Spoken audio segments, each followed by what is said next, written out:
All right, so what we're talking about here is escarole soup. Escarole is in some of the lettuce family.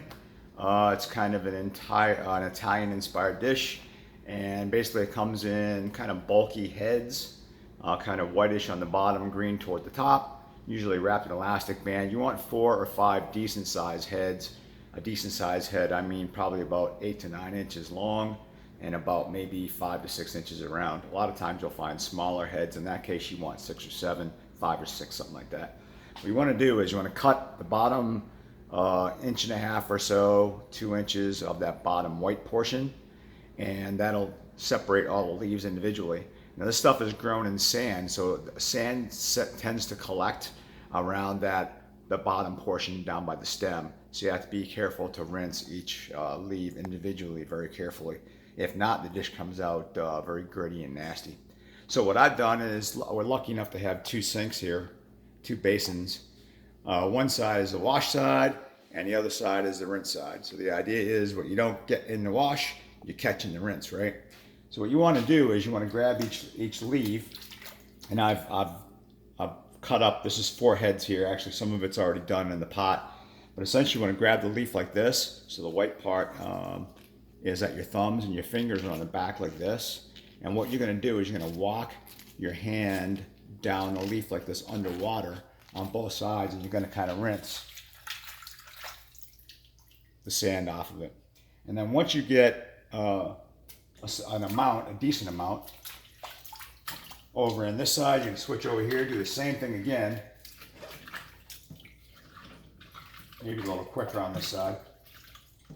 And then you just grab your leaves and you kind of want to snap them in half. Now you don't want to, be manhandling this stuff and bruising it. You want to be, quasi gentle with it. Just kind of tear it in half. And now when this renders down or boils down in the pot, it'll be a nice, you'll be able to pick it up on your fork easily and eat it. So once you have your escarole in the pot, you want to fill it up about 3/4 of the way with hot water. The key is you want to make sure you get the stuff hot quickly so it doesn't wilt. Once it's in there and you get it on the heat, you want to add, I would say, let's go with maybe 1.5 tablespoons or so, maybe 2 tablespoons of salt. And you also want to add some sugar because we don't like the green taste that kind of happens with escarole. And I'm going to say about 1.5 teaspoons of sugar as well. So sugar kind of tames down that green flavor. And then what you're going to need for the rest of this recipe is a couple of onions. This is the better than bouillon I was talking about. As you can see here, it's 4 and some change. I'll get the laundry, the dryer to shut off. Gonna need a hot pepper. You guys probably know this, but it's the seeds in there that makes it hot, right? So if you don't want it hot, just take out the seeds.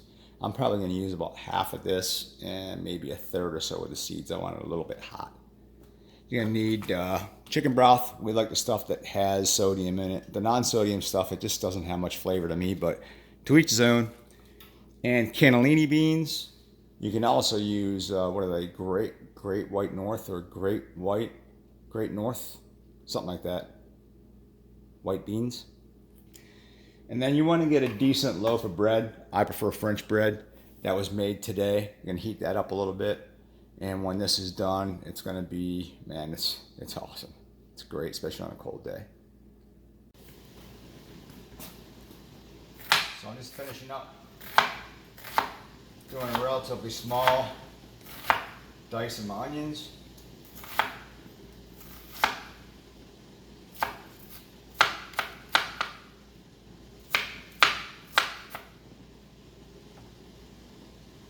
And as you can see, I went with about 1/3.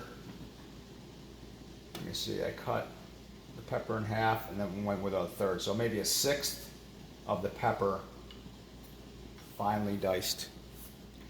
2.5, 3 teaspoons of oil in a big saucepan.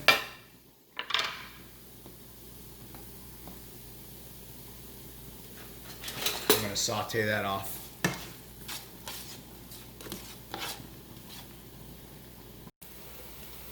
Once your onions and your peppers are getting translucent, want to get a good heaping, regular old kitchen tablespoon of garlic in the mix. One thing you want to make sure is do not burn your garlic. So once it starts to get fragrant and before it starts turning brown, take some of your chicken stock, pour it in there. You only want about 1/4 of an inch in the bottom of the pan. Turn up your heat a little bit. So you want to scoop out about, I don't know, 3 or 4 tablespoons of your hot chicken broth, onion, garlic mix.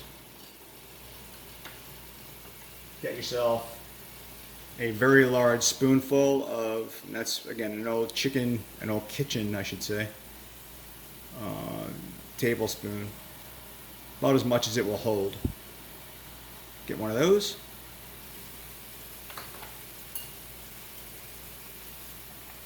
Get your baby whisk and whisk that together till it's nice and incorporated. And then pour it right back into your mix.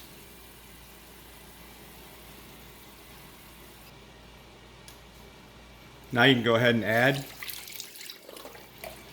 an entire box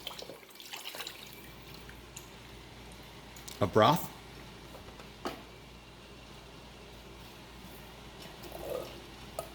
Put in your beans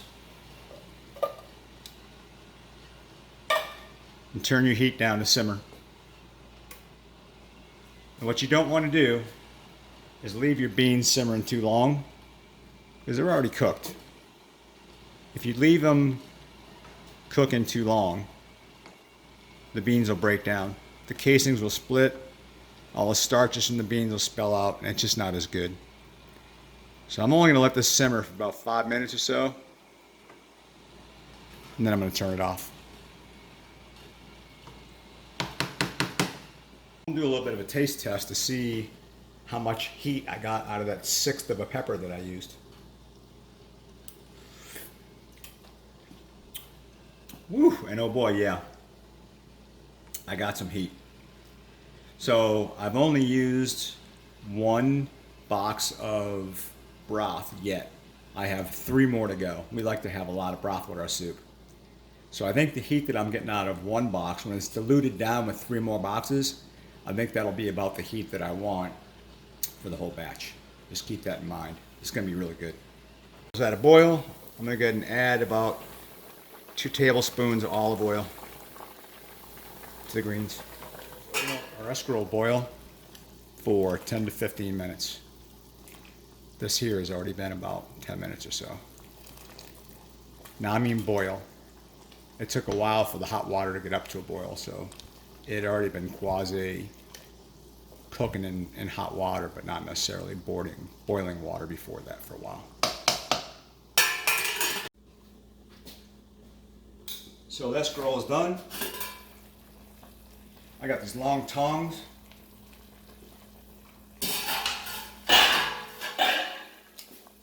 I got a colander and a bowl. And I already turned the heat off. Just gonna start scooping this out.